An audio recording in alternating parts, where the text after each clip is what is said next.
Folks, she shouldn't be allowed to run. If she were to win this election, it would create an unprecedented constitutional crisis. In that situation, we could very well have a sitting president under felony indictment and ultimately a criminal trial. We need a government that can work. That will be impossible with Hillary Clinton, the prime suspect in a massive, far-reaching criminal investigation.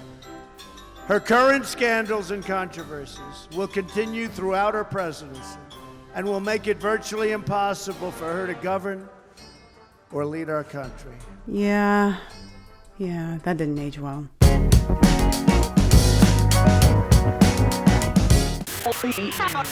Karma, chameleon. She come and go. Hello, everybody, and welcome to my channel. My name is Rogan, and this is Bahamian Gyal.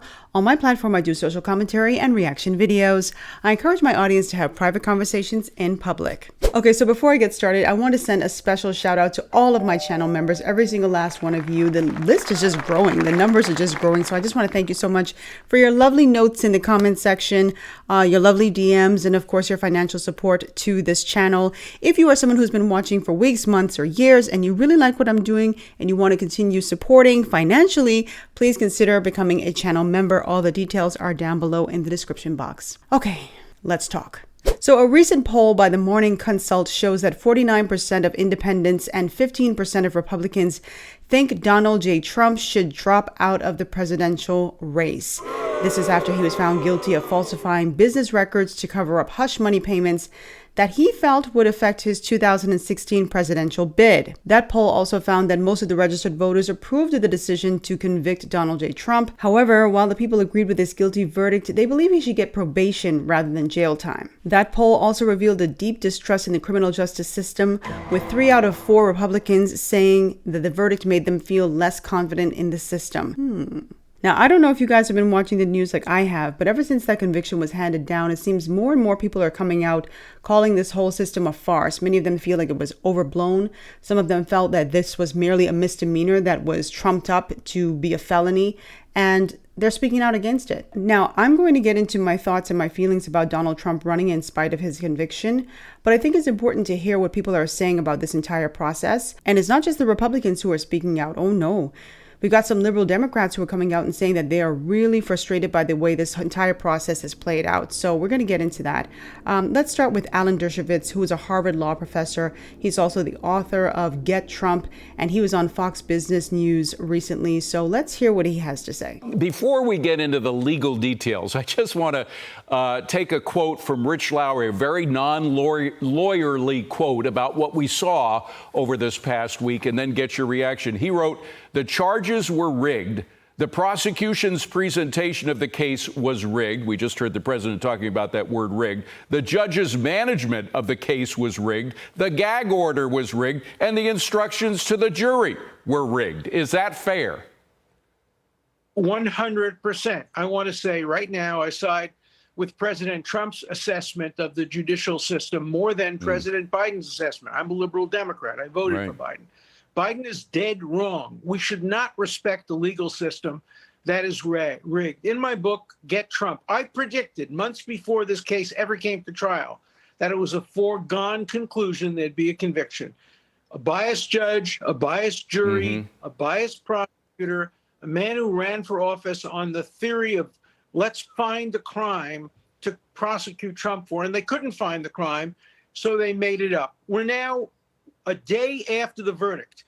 I've known criminal law. I've been involved in criminal law 60 years. I still don't know what the crime is. Right. Was he found guilty of intending to violate tax laws, to violate the federal election laws, to defraud the voters? I still don't know, and we're a day after this. This is the most outrageous case.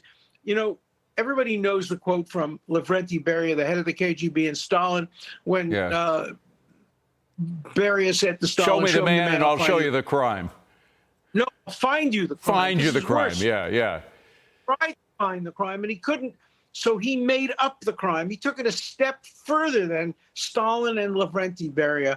This case will go down in history as one of the most abusive prosecutions since the trial of Aaron Burr back in 18 whatever it was. This is a stain on our criminal justice system. I want to stop right there because I'm going to go right into the next interview that was conducted, not by Dershowitz, but this is a recurring theme that we're hearing from so many people in different sectors. Obviously, you're hearing it from Trump supporters, his fans, but lawyers are weighing in on this and saying they have similar sentiments to Dershowitz, which is like they could not find out. And we've heard people, laymen, saying this, like, what was the crime exactly? What was it? Now you have lawyers coming out and saying, we don't understand what the crime was here. I want to go right into Robert F. Kennedy Jr., who is also running in the upcoming election. And I'm just going to run right into it because I want to put them back to back.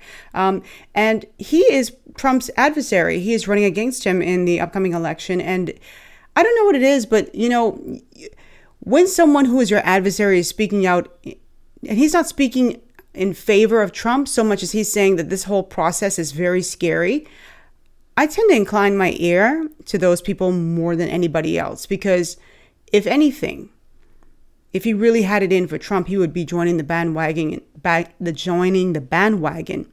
and saying, oh yeah, he got what he deserved. But instead, Robert F. Kennedy Jr. has something completely different to say. What do you think happened down there in Lower Manhattan today? I think, Jesse, that it is going to backfire. This conviction is going to backfire on the Democrats. I think every time that President Trump has been indicted, that his approval ratings actually increase, his popularity increases. I think there's a large number of Americans who are going to see this as the politicization of and the weaponization of the enforcement agencies. And I think it's going to hurt. It's bad for our democracy. I think the Democrats feel like they have, the DNC feels like it has a candidate that cannot win fair and square in the polls. And so they have to win in the courts. They have to win by clearing the deck and getting their other opponents out of the race. I'm not a fan of President Trump's, but I want to win. I want to beat him in a campaign on a level playing field. I want to talk about his issues, about locking down the economy, shutting down 3.3 million businesses, about running up a $34 trillion debt, about engaging us in forever wars and doing favors for Wall Street.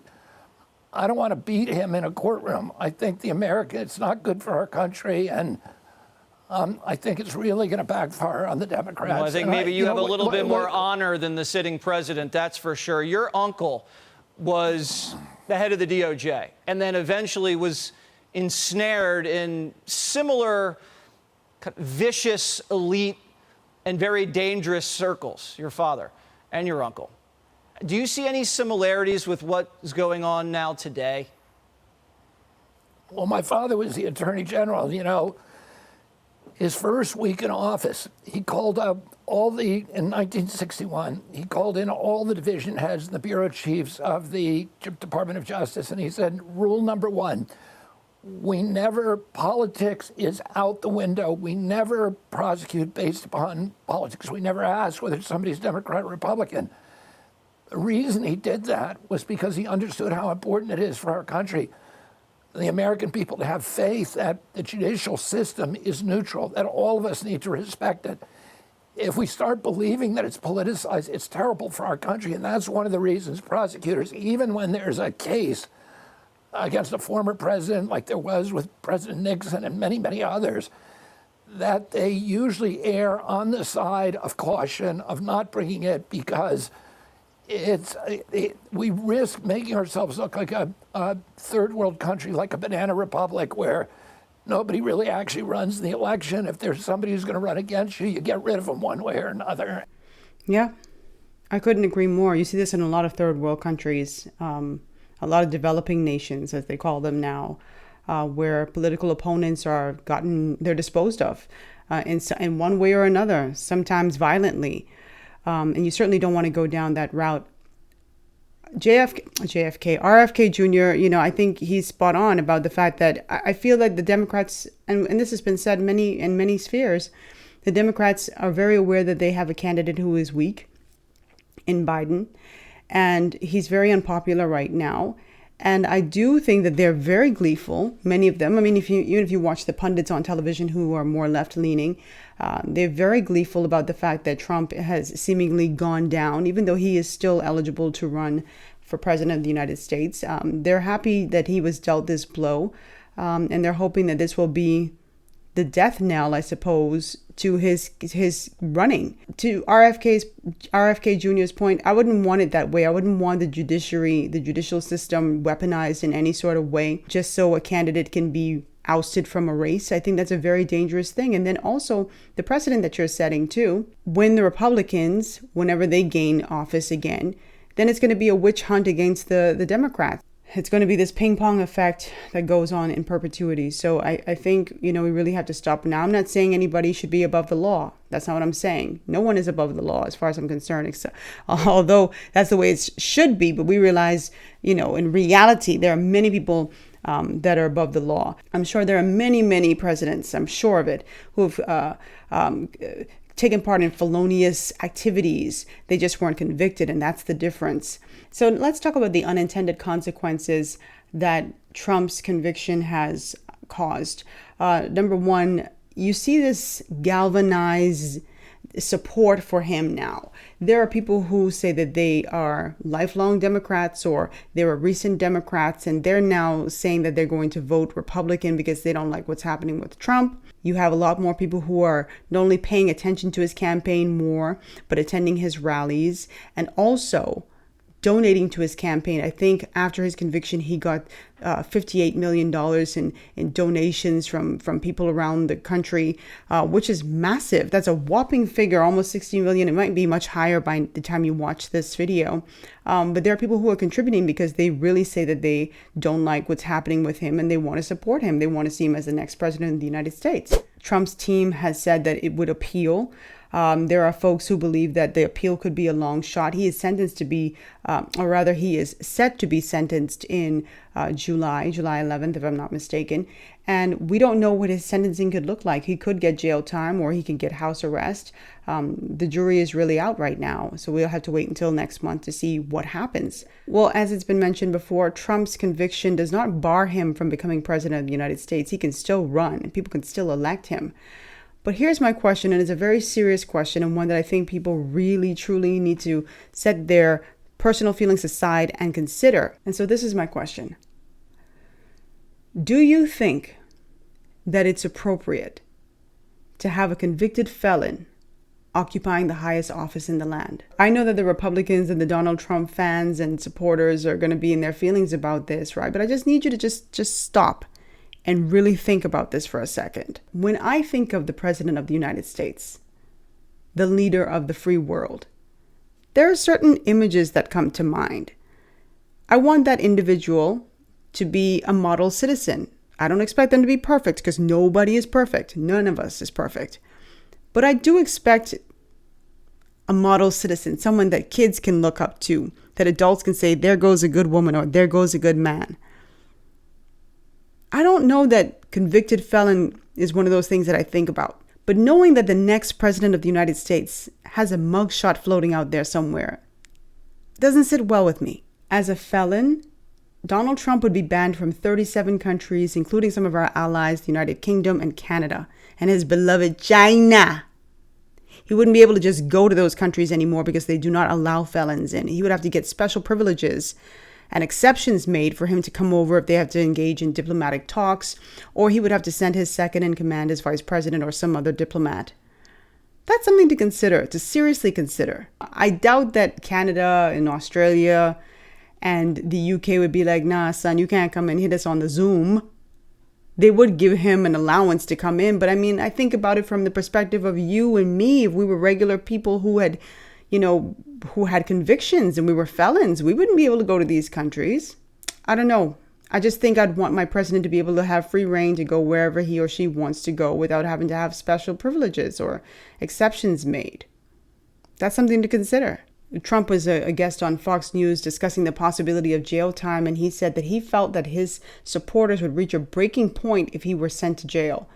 And just take a listen. The judge could decide to say, hey, house arrest or even jail. It could. Face what that could be. I'm okay with it. I saw one of my lawyers the other day on television saying, oh, no, you don't want to do that to the president. I said, you don't beg for anything. You just, the way it is. I don't know that the public would stand it, I'm not sure the public would stand for it.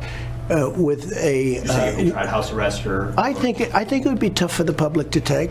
At a certain point, there's a breaking point. Some pundits have said that this was a dog whistle for his supporters, and I 100% agree with that.